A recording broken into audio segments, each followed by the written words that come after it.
Hello जय हिंद दोस्तों, आप सभी का स्वागत है आपके अपने यूट्यूब चैनल प्रतिभा क्लासेज पर। आज के इस वीडियो में हम लोग बात करेंगे गॉस नियम की एप्लीकेशन। गॉस नियम की एप्लीकेशन में 5-6 डेरिवेशन आते हैं, उनमें से हम 2 आपको करवा चुके हैं। इस वीडियो में 2 और कंप्लीट करेंगे, फिर नेक्स्ट वीडियो में 2 और कंप्लीट करेंगे, फिर ये चैप्टर खत्म हो जाएगा। ठीक है ना। तो आज के जो अपने टॉपिक होने वाले हैं वो है अनंत विस्तार की समतल आवेशी चालक प्लेट के कारण वैद्युत क्षेत्र की तीव्रता।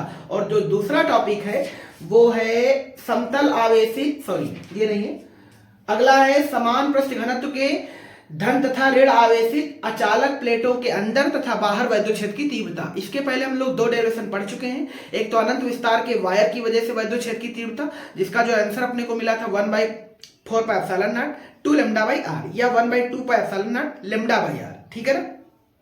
एक हम लोगों ने पढ़ा था अनंत विस्तार की समतल आवेशित अचालक चादर के कारण वैद्युत क्षेत्र की तीव्रता, जिसका आंसर आया था sigma by 2 epsilon not. Clear हो गया नहीं? इनको याद रखेंगे, आगे बढ़ते हैं इसी के साथ। तो आज का जो अपना पहला डेरिवेशन है उसका एक बार सुन लीजिए अच्छे से क्वेश्चन को, और उसे अपना फेयर पे या रब पे जो भी आप कर रहे हो उस पे नोट डाउन कर लीजिएगा। तो हेडिंग का नाम है अनंत विस्तार की समतल आवेशित चालक प्लेट के कारण वैद्युत क्षेत्र की तीव्रता। मींस एक चालक प्लेट है जिसकी वजह से हमें वैद्युत क्षेत्र की तीव्रता फाइंड करनी। बहुत सिंपल से डेरिवेशन है, ध्यान से देखो। अगले 10-15 मिनट लगेंगे, 2 डेरिवेशन उड़ा देंगे, है ना।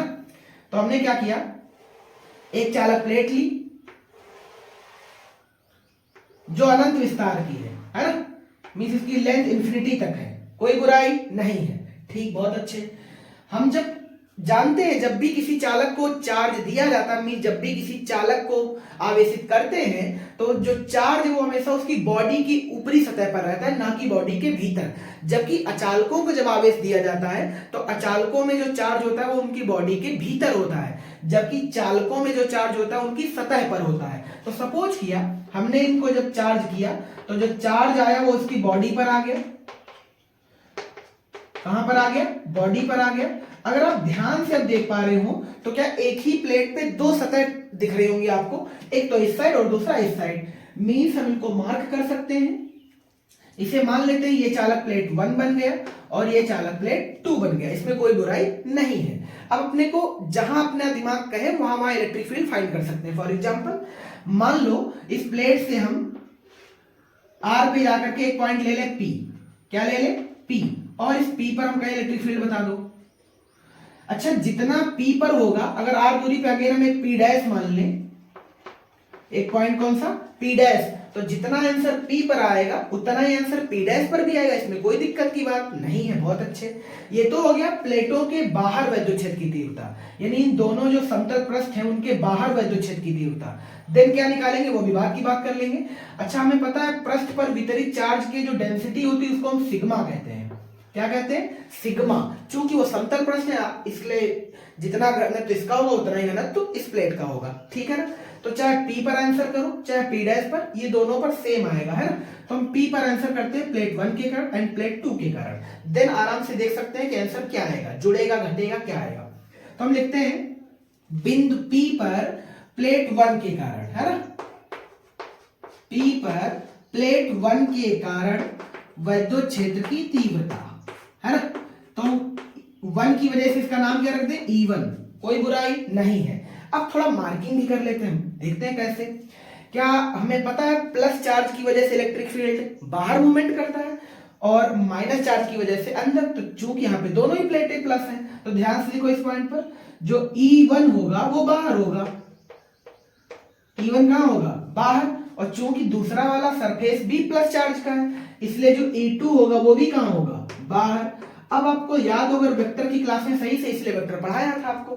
तो वेक्टर अगर सही से याद हो क्या दोनों वेक्टर एक ही दिशा में है। जब दोनों वेक्टर एक ही दिशा में होते हैं तो परिणामी आंसर दोनों वेक्टरों के योग के बराबर होता है, कोई दिक्कत की बात नहीं है। बहुत अच्छे। तो P पर 1 के कारण वेक्टर E1 की वैल्यू बोलो कितनी है। तो याद होगा आपको कल हमने चादर के कारण इलेक्ट्रिक फील्ड का वैल्यू निकाला था। तो हर एक सतह एक चादर की भांति तो व्यवहार कर रहा है अनंत विस्तार तक, तो बोलो इसका मैग्नीट्यूड कितना निकलेगा? Sigma by 2 epsilon not. क्योंकि ये वाली सतह एक्चुअल में इस पॉइंट के लिए R पर डिपेंड नहीं रहती है ना। तो E1 बराबर सिग्मा बाई 2 एप्सिलॉन नॉट आ गया। बहुत अच्छे, कोई दिक्कत नहीं है। ठीक इसी प्रकार P पर प्लेट 2 के कारण वेक्टर E2, है ना। तो उसका वैल्यू बोलो कितना है, ध्यान से देखो तो वो भी बाहर ही है। E2 बराबर सिग्मा बाई 2 एप्सिलॉन नॉट, क्योंकि दोनों के मैग्नीट्यूड सेम रहेंगे यार, क्योंकि वो r पे डिपेंड करता नहीं है। ठीक, ये आ गई समीकरण नंबर सेकेंड है ना। अब क्या करें, इनका डायरेक्शन भी मार्क कर सकते हैं आराम से, ध्यान से देखो। तो ये प्लेट 1 से दूर है और ये प्लेट 2 की ओर है, E2 है ना, सॉरी प्लेट 2 से ये भी बाहर है। तो हम क्या करें, P पर 1 व 2 के कारण कुल वैद्युत क्षेत्र है ना। तो फिर क्या मार्क कर ले, इसे EP नोट डाउन कर दे।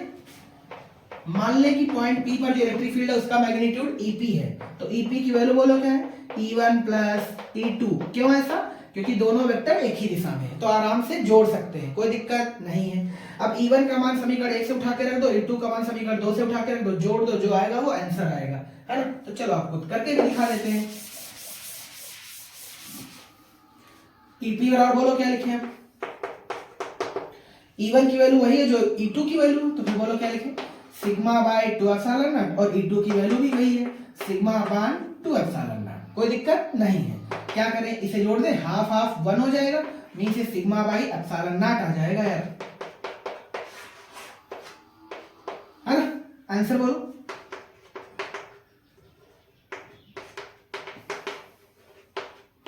प्लेट से दूर या कह ले प्लेट से बाहर, जितना आंसर P पर है उतना ही आंसर P डैश पर है, कोई दिक्कत नहीं है। अब क्या करें, सपोज करें एक पॉइंट अंदर लेकर के, यानी प्लेट के अंदर इलेक्ट्रिक फील्ड को भी देख लें कितना है।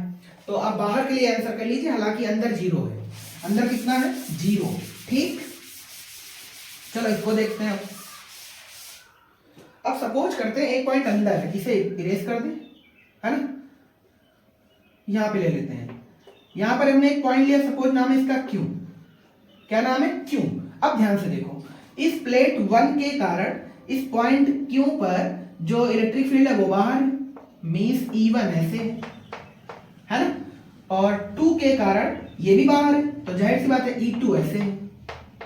समझ में आया सभी को, यानी पॉइंट Q पर वेक्टर E1 उधर है, वेक्टर E2 इधर है। चूंकि इस वाले के लिए ध्यान से देखना, चूंकि वेक्टर E1 और वेक्टर E2 के मैग्नीट्यूड सेम है, इसका मतलब अगर हमें EQ लिखना हो, वेक्टर EQ, तो आंसर बोलो क्या आएगा, 0 आ जाएगा। क्या जाएगा, 0, क्योंकि दोनों वेक्टर अपोजिट है ना, पैरेलल अपोजिट है, मींस थीटा इनके बीच का 180 है, और 180 तो E1 से E2 या E2 से E1 घट जाएगा, देन आंसर बोलो क्या आएगा, 0। इसका मतलब चालक प्लेट के भीतर इलेक्ट्रिक फील्ड कितना रहता है, 0, जबकि बाहर कितना रहता है, सिग्मा बाई एप्सिलॉन नॉट। कोई दिक्कत नहीं है। ठीक, आप चाहो तो उसे और आगे बढ़ा सकते हो, सिग्मा बाई एप्सिलॉन नॉट अपना आंसर आया है, और याद करो सिग्मा की वैल्यू Q अपान A होती है, इसका मतलब आंसर ये आ जाएगा, कोई समस्या नहीं है। यानी पॉइंट P पर जो इलेक्ट्रिक फील्ड का मैग्नीट्यूड है वो Q upon epsilon not A है, या ये कह लो सिग्मा बाई एप्सिलॉन नॉट है। समझ में आया सभी को, बहुत अच्छे। एक डेरिवेशन इसमें हम और कंप्लीट करेंगे, और ये था चालक प्लेट। इस बार क्या लेंगे, अचालक प्लेट, यानी इसमें 6 डेरिवेशन है, 3 चालक के लिए और 3 अचालक के लिए। इसके बाद जो 2 डेरिवेशन बचेंगे उसमें चालक गोले के कारण विद्युत क्षेत्र की तीव्रता, और अगला आएगा अचालक गोले के कारण विद्युत क्षेत्र की तीव्रता। क्लियर हो गया ना, वो नेक्स्ट वीडियो, क्योंकि वीडियो बहुत लंबा हो जाएगा, तो हम नेक्स्ट वीडियो में इस चैप्टर को खत्म कर देंगे।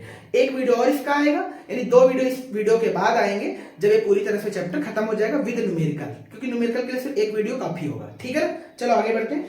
नेक्स्ट हेडिंग कह रहा है समान पृष्ठ घनत्व, यानी ऐसी 2 प्लेटें हैं जिनका पृष्ठ घनत्व समान है, मीन दोनों का पृष्ठ घनत्व सिग्मा है। बहुत अच्छे। समान पृष्ठ घनत्व के धन तथा ऋण आवेशी, यानी एक प्लेट प्लस है और दूसरी प्लेट माइनस के आवेशित है।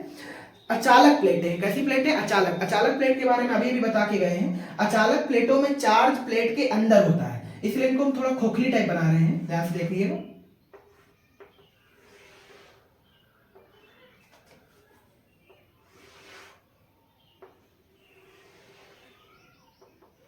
है ना, ठीक, बहुत अच्छे। आप चाहो तो इन्हें थोड़ा बड़ा बड़ा भी बना सकते हैं, मोटा मोटा एकदम। इसका नाम 1 रख दिया, इसका नाम 2 रख दिया। ठीक, एक धनावेशित है और एक ऋणावेशित है।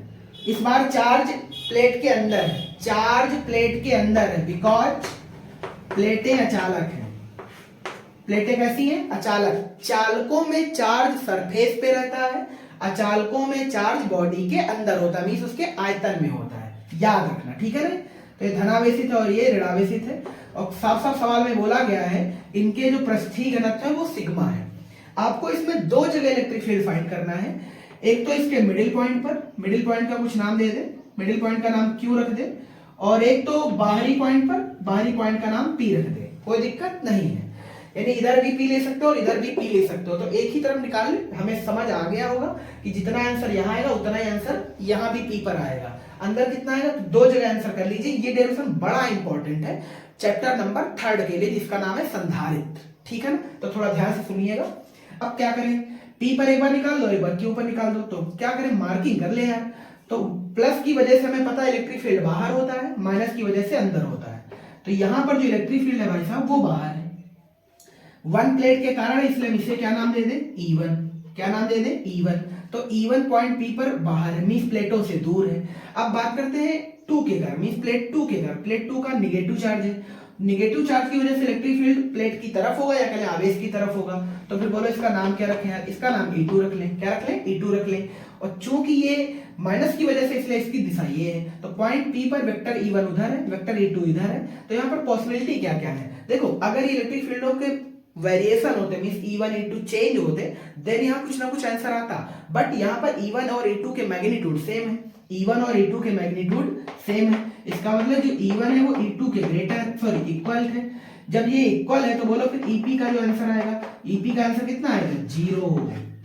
यानी हमने देखा जब चालक प्लेट थी तो आंसर अंदर 0 आया था, बट जब हमने दो अचालक प्लेटें ले ली तो बाहर आंसर 0 आ गया। अब अंदर देखते हैं क्या आएगा, अंदर देखो ध्यान से, क्या प्लस की वजह से बाहर होगा यार, प्लस की वजह से बाहर, बहुत अच्छे, हमने ऐसे मार्क किया।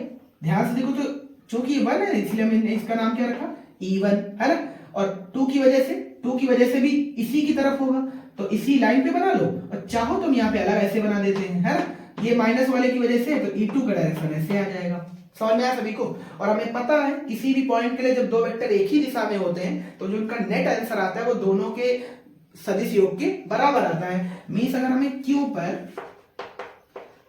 पर इलेक्ट्रिक फील्ड लिखनी हो तो आंसर बोलो क्या आएगा, vector E1 plus vector E2। Means दोनों इलेक्ट्रिक फील्ड जुड़ेंगे, है ना। तो E1 की वैल्यू बोलो कितनी, किसी एक प्लेट के कारण वैद्युत क्षेत्र की तीव्रता का जो मैग्नीट्यूड होता है वो ये होता है, चाहे वो चालक प्लेट हो चाहे वो अचालक प्लेट हो, sigma by 2 epsilon not plus sigma by 2 epsilon not. तो जो EQ का आंसर आएगा भाई वो बोल कितना आएगा, sigma by epsilon not. Sigma की वैल्यू सभी को पता है Q अपान A होती है, इसका मतलब ये आ जाएगा, है ना। डायरेक्शन बोलो, डायरेक्शन E की ध्यान से तो रेड प्लेट की ओर है,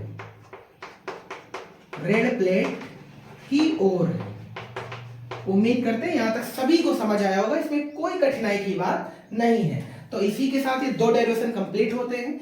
एक तो एक चालक प्लेट के अंदर और बाहर वैद्युत क्षेत्र की तीव्रता, अंदर 0 आता है, बाहर सिग्मा बाई एप्सिलॉन नॉट आता है, means Q upon epsilon not A आता है। बहुत अच्छे, है ना। जब हम अचालक प्लेट लेते हैं दो, एक प्लस और दूसरी माइनस, तो हमें रिजल्ट में बाहर आंसर 0 मिलता है और अंदर आंसर मिलता है sigma by epsilon not, means Q upon epsilon not A, जिसका एक डायरेक्शन भी है रेड प्लेट की ओर। ऊपर वाले में डायरेक्शन क्या था, प्लेटों से दूर, मींस चालक प्लेट से दूर। समझ में आया सभी को, बहुत अच्छे। तो इसी के साथ ये क्लास एंड करेंगे और मिलते हैं नेक्स्ट क्लास में। उसमें हम लोग बात करेंगे चालक गोले के पृष्ठ पर बाहर और भीतर वैद्युत क्षेत्र की तीव्रता। ठीक इसी प्रकार एक बार अचालक गोला लेंगे, पृष्ठ पर, पृष्ठ के बाहर और पृष्ठ के भीतर, यानी 3 जगह इलेक्ट्रिक फील्ड फाइंड करेंगे। बहुत अच्छा लगेगा आपको जब आप सही से पढ़ेंगे, ठीक है ना। एक वीडियो और आएगा जिसमें हम न्यूमेरिकल पे चर्चा करेंगे और ये चैप्टर को पूरी तरह से समाप्त करेंगे। तो ऐसे ही मजेदार वीडियो देखने के लिए अपने दोस्तों को भी चैनल के बारे में बताएं और भी दोस्तों को ऐड करते रहें, और कोशिश करें कि 2023 के खत्म होते होते आप कम से कम मुझे 1000 सब्सक्राइबर तो दे ही सकते हैं। और हम आपसे वादा करते हैं कि बोर्ड की तैयारी फिजिक्स और बायो की हम आपकी अच्छे से करवा देंगे, ठीक है ना। थैंक्स फॉर वॉचिंग, जय हिंद।